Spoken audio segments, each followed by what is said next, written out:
Hi, I'm Rashad Phillips of Sports Talk 2319, and I'm excited today to bring to you one of my favorite NBA draft prospects, Texas Tech, Jahmi'us Ramsey. Welcome to the show. Thanks for having me. How you feeling, man? You good over there? Yeah, I'm all right. Getting your work in? You in the weight room? Yes, sir. Yeah, that's what I love. You always getting after it. Look, I want to start right into it, man. You chose Texas Tech. You could have went anywhere you wanted to, and a lot of people don't know this. When you choose to go to Texas Tech, you will not play unless you play defense, first of all, first and foremost. So tell me, what was behind that decision? There was a lot of things that went behind me making that decision. Coaches, a number of things, but you mentioned defense. I wanted to be a part of that. They were one of the best defensive teams in the country before I came in. I wanted to come in and just basically they're passing me the torch, my class, and we did so. We were one of the best defensive teams as well. And I noticed that it's every time, the atmosphere there at Texas Tech and Lubbock, it was fantastic. You were getting after people on both sides of the ball, breakaway steals, dunks, just total excitement. One of the few teams in the country that really turned defense into offense, and you specialize in that. So a terrific decision, and it fit exactly the style of play. So again, I salute you for making that decision going to TT. So it seems, my next question, it seems like you kind of caught a rhythm early, found your comfort zone earlier in the season. What was behind that? What was the remedy? It was my teammates hitting me in the right spots, screening for me. I mentioned Chris Clark. Yeah. He's a great passer. Yeah. He always found me when I was open. Just my teammates really out there just screening for me, getting me the ball in the right position. Practice, film, everything. Just being out there with my teammates, they made the game a lot easier for me. And you mentioned Clark, who was a terrific passer, and it seems like you guys had that synergy, just playing off of each other, you getting in your spots, knocking down shots. A lot of people didn't notice about you going into college that you were a shot maker. You were known as a great defensive player, but you shot 42% from three, 44 from the field, and a lot of people didn't really give you credit for that. So I was excited to see you show that side of your game. Now, for me, every year I have 3 or 4 prospects that I just love watching their tape. Last year it was Ja Morant, it was Cam Reddish, it was Nasir Little. I just really love watching their film. This year, it's you. I love watching your tape. And before we get to that, I felt like last year, around January 29th, y'all played West Virginia, really tough team. You went 7 for 11 from the field, 21 points. And from then on, after I watched that tape, I was like, this kid is ready for the NBA. Tell me a little bit about that game. That game was really exciting for us. I think, if not the most points in the Big 12 in one game, it was up there, top 3. We had 3 people on our team have 20 plus. That game was really fun for all of us. Yeah, and when you look at the Big 12 as a whole, it's a physical conference, obviously. And when you're playing West Virginia, you know it's going to be a true battle, because this is a team that don't give up a lot of points. They pride themselves on the defensive end. And when I was able to see you kind of carve them up a little bit, I was like, this kid is ready for the NBA level. So look, I want to talk to you from a GM standpoint, from a scout's eyes.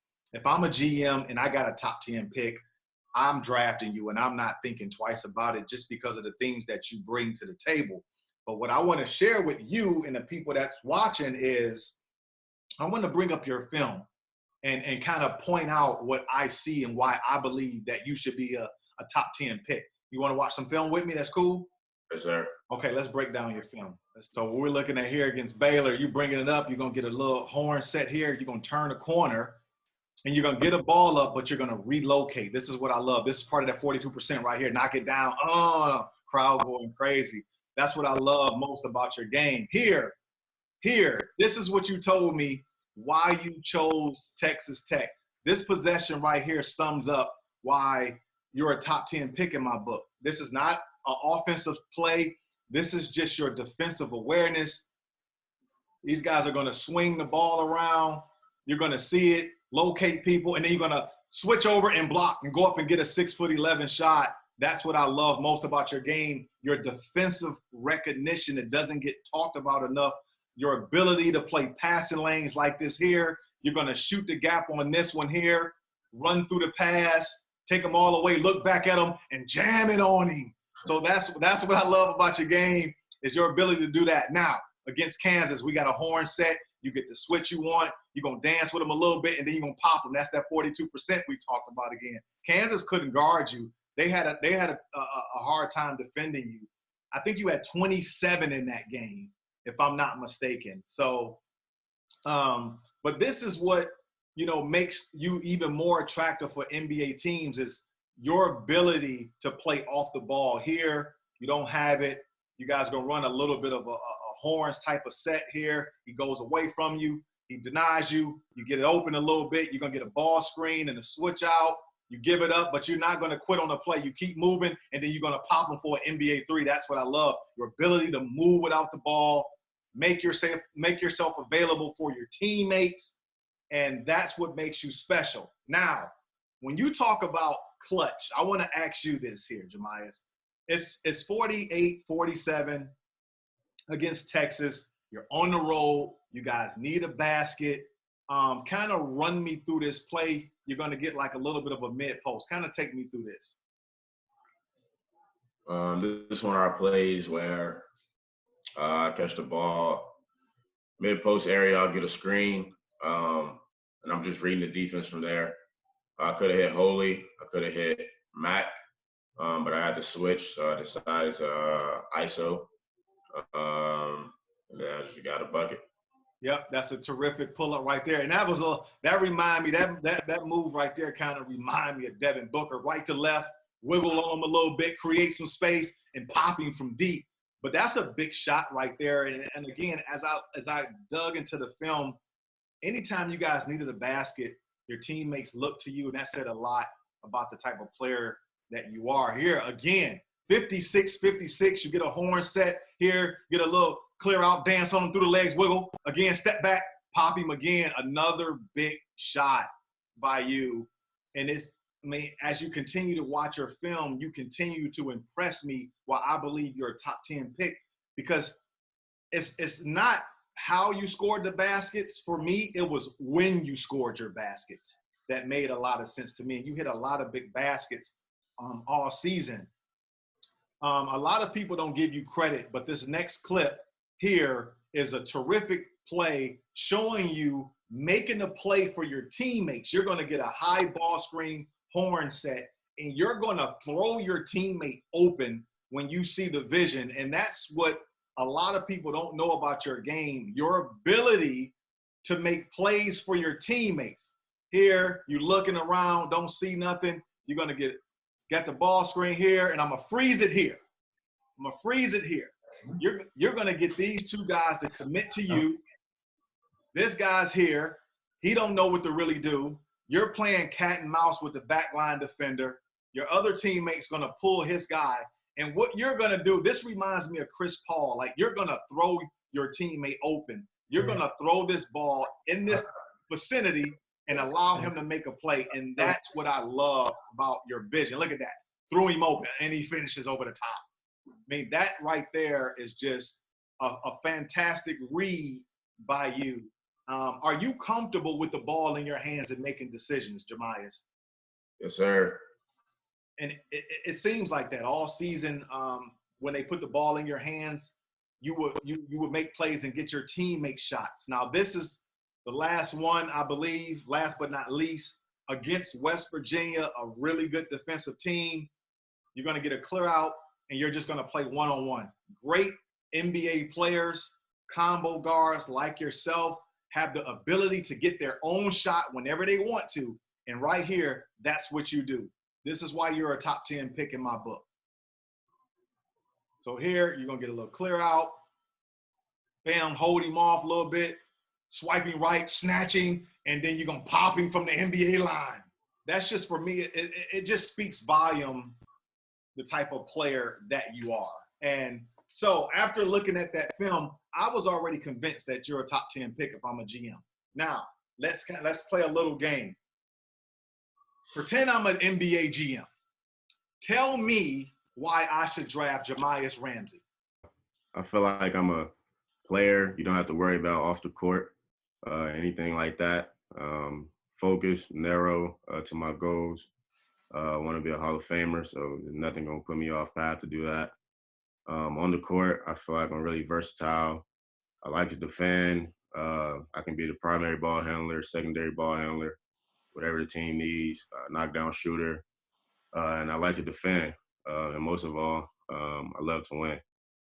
Wow. Well, see, that's why I'm already sold. I'm drafting you in the top 10. But here, look. So this is how NBA GMs do it. I'm going to give you the reasons why, if I'm a GM, why I would take you in the top 10. And you have to check all these boxes for me to draft you in the top 10. So let's run them off. Let's see how it plays out for you. The first thing I look at is character. And when I look at Jahmi'us Ramsey, I see a kid that is highly intelligent, that really wants to be great, very established young man. You check off that box for me. Number two, you come from a phenomenal family. Your pops is a fantastic dude. You have a great foundation. You check that box off for me. That's another box. Number three, you're the best two-way prospect in this draft, in my opinion.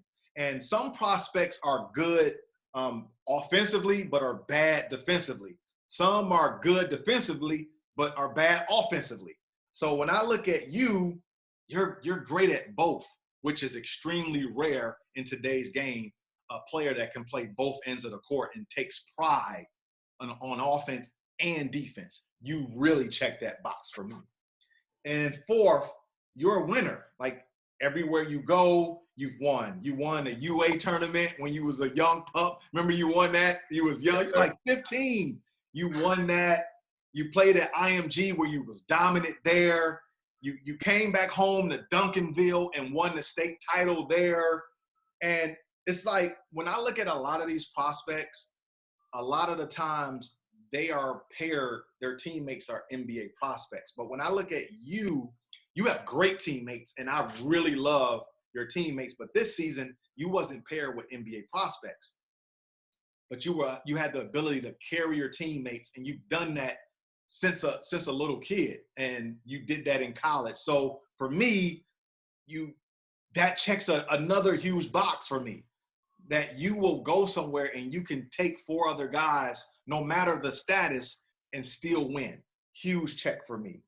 Last but not least, the toughness, the strength that you possess. I remember you broke your nose. You remember that? You broke your nose in EYBL, came back to the Peach Jam, and still dominated. Like, the toughness is there. You bench press 275 pounds. You squat 365 pounds. Like, listen, NBA teams, if I'm the Spurs, if I'm the Orlando Magic, if I'm the Pelicans, if I'm the Charlotte Hornets, I'm really looking at drafting Jahmi'us Ramsey because of those things that I checked off the boxes.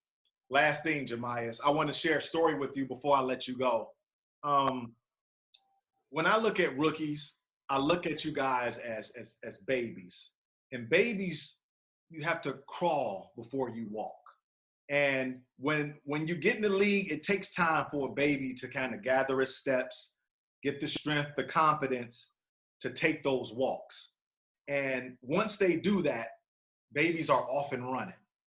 So Jahmi'us, I look at you as one of the few rookies that's going to hit the NBA walking. So on behalf of Sports Talk 2319, thank you for joining me, Jahmi'us. It's been a pleasure, and good luck in the future. Appreciate you for having me. Talk soon. You're welcome, bro.